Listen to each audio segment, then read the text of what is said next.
Hello, how's it going? What's up? Good morning, good afternoon, and good evening.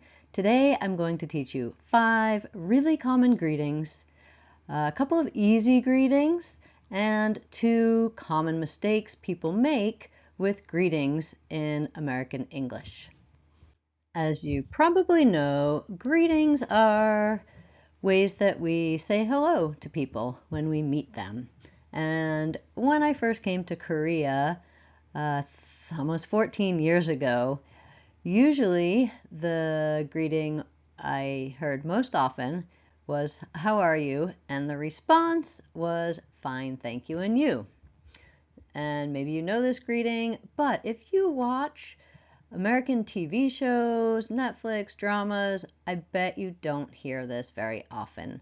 And it is starting to change. I don't hear it as much. I'm starting to hear some more natural things, and we're going to learn 5 of those today.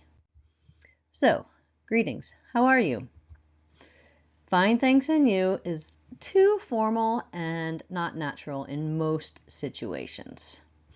So some more natural responses to how are you include great, good, pretty good, and not bad. Greetings with how. So we can ask how are you, which is short for how are you doing, or how's it going. How do you do is more regional and a little old-fashioned sounding, at least in American English. So possible natural answers, once again, include great, good, pretty good, and not bad. Are there other possible answers? Yes, there are, but these are the most standard ones. If someone's having an exceptionally wonderful day, they might say they're fantastic, but in most day-to-day interactions, you'll hear one of these 4 responses. Now, we also have greetings that begin with what. For example, what's new? What's up? What's going on? And what's happening? What's happening is a little bit less common. Some people might say it, but it's just not as common as a greeting. So what's up is, these are less formal greetings. You would not use what's up with your doctor or your teacher. It's really used more between friends. Possible natural answers. Now, this is where things get tricky. And the reason is related to grammar, which I will talk about shortly. So, do you know how to answer these common greetings? There's only 3 possibilities, for the most part. Again, you could hear other ones, but these are the safest ones to use. So, you can say nothing, nothing much, or not much. Now, why can't you say good, great, pretty good, or not bad? Because this is a form of ellipsis, really. In English, we shorten things a lot. So when you say, how are you? And someone says, good, that is short for I am good. Now, you also have to be careful because how's it going?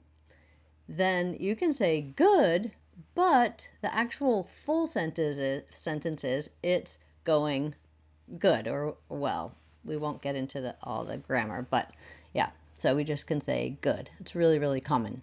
However, with what's up, the grammar changes. So we're saying nothing is up, right? Nothing is new.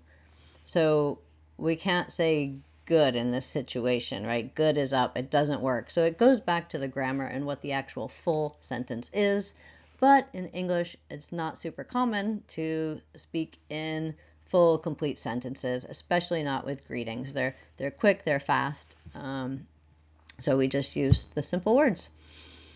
Okay, so now for some easy greetings. Why are these easy? Well, because the response is the same as the greeting. So if somebody says good morning, you can just answer with good morning. Or a little more casual, you might hear people just answer with morning. So good morning, morning, because it's a quick, fast interchange when it's a greeting. Also, this one is formal, maybe a little less common with people you see on a daily basis, but it depends on the setting. If you're in a business setting and you don't know people well, you can be more formal and say good afternoon, and the response is the same, good afternoon. Also formal and less common, again, context is important, good evening, and the response is good evening. Now, this next one is not a greeting, but it's a very common way to say goodbye, and that is good night.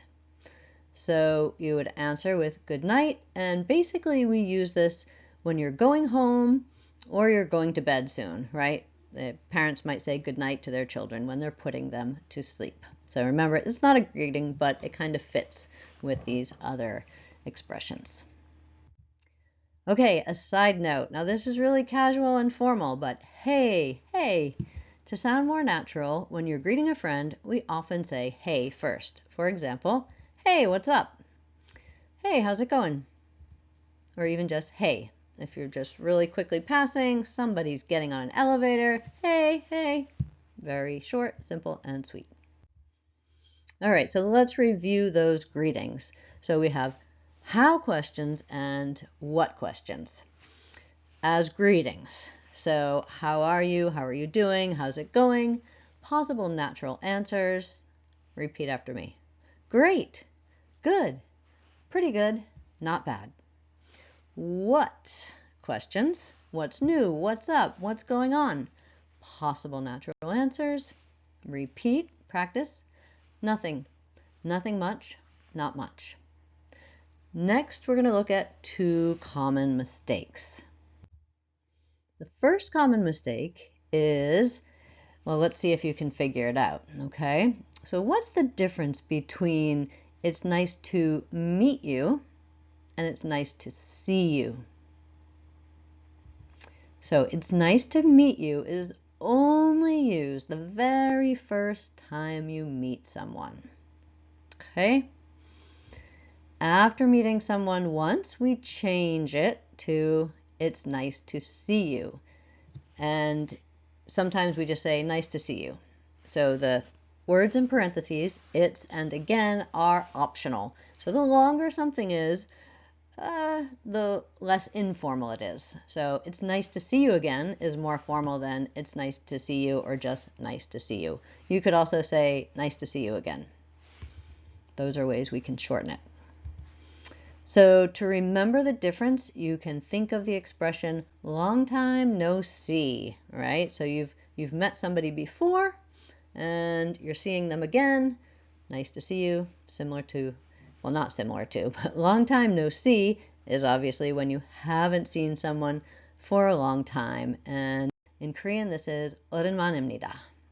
All right, the second common mistake, and this is really, really common here in Korea when I greet students. So the greeting, how are you, right? This is a greeting. And there are some cultural differences with greetings.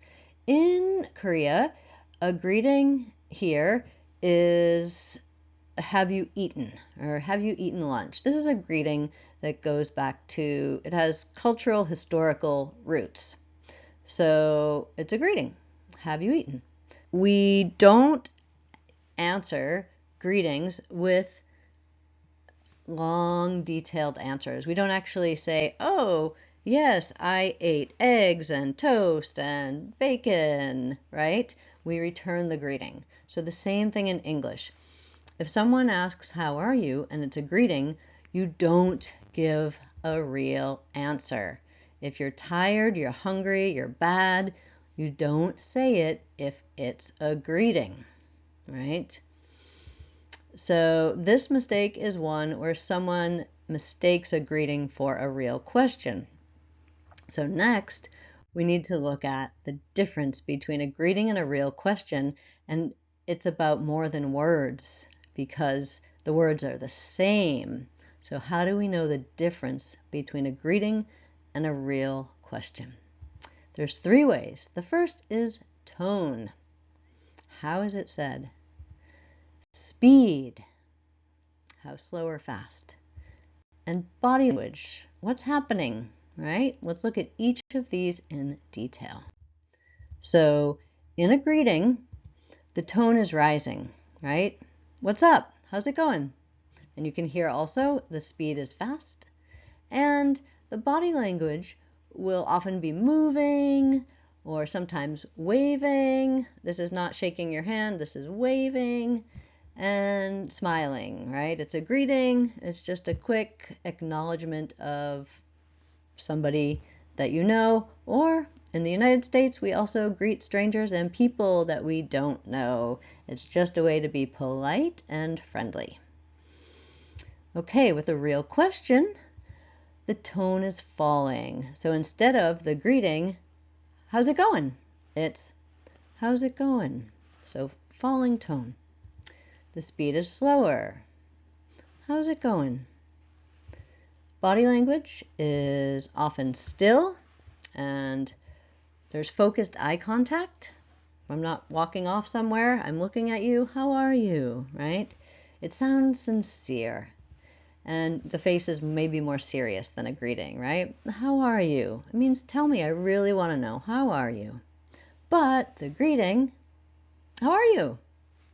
Faster, higher, and there's not really time to then get a real answer. It's just a quick response to the greeting. Oh, good, and you? It's nice if you can say and you back, but often when people are moving, there's not time for that, and it's just very, very quick. Okay, so there's a little note here. This is a little bit more advanced, but one of my students actually was asking me some questions, and I realized this really helps clarify and maybe help some of you remember the difference between greetings and real questions. So closed questions, for example, do you like soccer, right? These usually go up at the end and only require short or one-word responses. Do you like soccer? Yes or no. How's it going? All right, good. The same is true for a greeting, right? Open questions usually go down and require more detailed answers. What do you like to do on the weekends? Giving more details, just like a real question. We want more details. So again, this might help you remember the difference between real questions and greetings, where real questions are asking for a real answer, a longer answer. So for practice, you can have a look at this, keep it on the screen, and you should know all of these. It's really fun to have some variety in our greetings, and these are things that are really common and that you'll hear if you are around native English speakers or you're watching TV shows or movies. You can get more of the nuances when you're watching and listening and see how maybe there's a little something different at times, but if you stick to these, you'll be safe and won't have to worry about making a mistake. Thanks for watching. I hope you enjoyed this video on greetings. If you have any questions, feel free to leave a comment.